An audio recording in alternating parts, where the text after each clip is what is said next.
Hello friends, welcome back to my channel. मैं हूं Uma nature beauty. और आइए जानते हैं मौनी अमावस्या कब है। साल की पहली अमावस्या 21 जनवरी 2023 को पड़ रही है। माघ मास में पड़ने वाली अमावस्या को मौनी अमावस्या के नाम से जानते हैं। इसके साथ ही शनिवार के दिन पड़ने के कारण इसे शनि अमावस्या भी कहा जाता है। मौनी अमावस्या के दिन स्नान दान का विशेष महत्व है। इसके साथ ही इस दिन पितरों का तर्पण करने से उनकी विशेष कृपा बनी रहती है।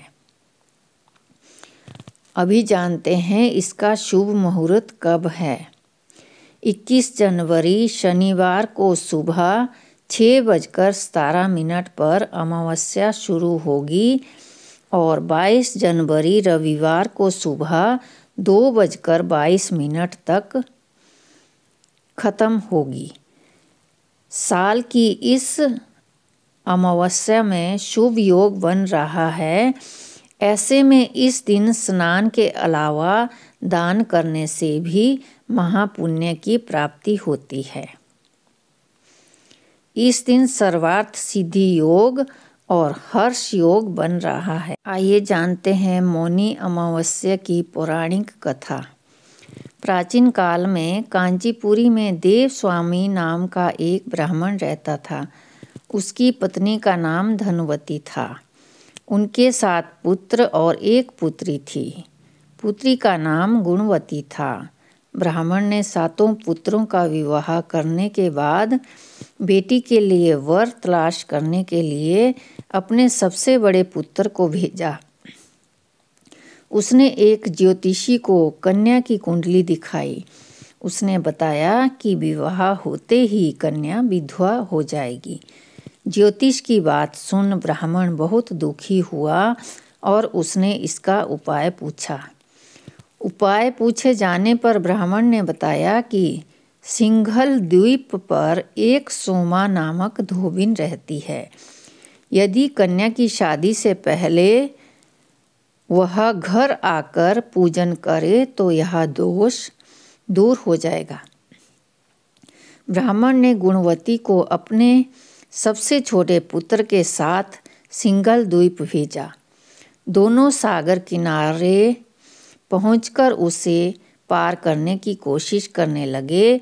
जब समुद्र को पार करने का कोई रास्ता नहीं मिला तो भूखे प्यासे दोनों एक वट वृक्ष के नीचे आराम करने लगे। पेड़ पर घोंसले में एक गिद्ध का परिवार रहता था। उस समय घोंसले में सिर्फ गिद्ध के बच्चे थे। वे सुबह से भाई बहन के क्रियाकलापों को देख रहे थे। शाम को जब गिद्ध के बच्चों की माँ भोजन लेकर घोंसले में आई तो वे उस भाई बहन की कहानी को बताने लगे। उनकी बात सुनकर गिद्ध की माँ को नीचे बैठे भाई बहन पर काफ़ी दया आई और बच्चों को आश्वासन दिया कि वह उनकी समस्या का समाधान करेगी। यह सुनकर गिद्ध के बच्चों ने भोजन ग्रहण किया। दया और ममता से वशीभूत गिद्ध माता उनके पास आई और बोली कि मैंने आपकी समस्याओं को जान लिया है। इस वन में जो भी फल फूल मिलेगा मैं आपके लिए ले आती हूँ तथा प्रातःकाल मैं आपको सिंघल द्वीप धोबिन के पास पहुँचा दूंगी।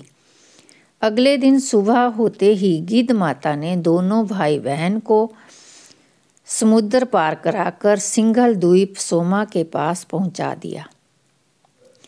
गुणवती प्रतिदिन सुबह सूर्योदय से पहले सोमा का घर लीप दिया करती थी।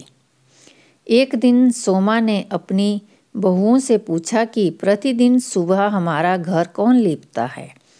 बहुओं ने तारीफ बटोरने के लिए कहा कि हमारे अलावा और कौन ऐसा करेगा, लेकिन सोमा को उनकी बातों पर यकीन नहीं हुआ और वह यह जानने के लिए पूरी रात जागती रही। तभी उसने सुबह गुणवती को घर साफ करते हुए देख लिया और उससे उसकी परेशानी को पूछा।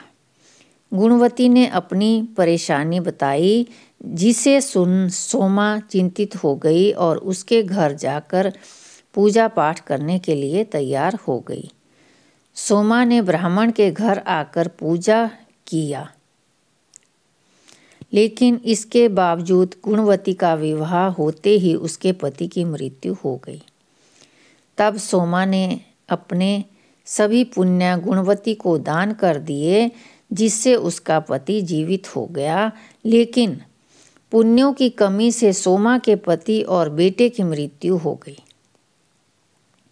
सोमा ने सिंगल द्वीप लौटते हुए रास्ते में पीपल वृक्ष की छाया में विष्णु जी का पूजन कर 108 बार पीपल की परिक्रमा की।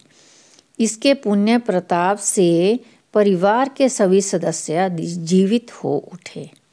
इस प्रकार मौनी अमावस्या के दिन किसी पवित्र नदी में स्नान कर विधिवत भगवान विष्णु जी की पूजा अर्चना करने व पीपल के पेड़ की परिक्रमा करने से मनोवांछित फल की प्राप्ति होती है तथा परिवार के सदस्यों पर भगवान जी का आशीर्वाद सदैव बना रहता है। तो दोस्तों, ये थी मौनी अमावस्या की कथा, टाइम और डेट। आपको मेरी ये वीडियो कैसी लगी? अगर पसंद आई हो तो एक लाइक ज़रूर करके जाना। तो मिलते हैं नेक्स्ट वीडियो में, तब तक के लिए ओम नमः शिवाय।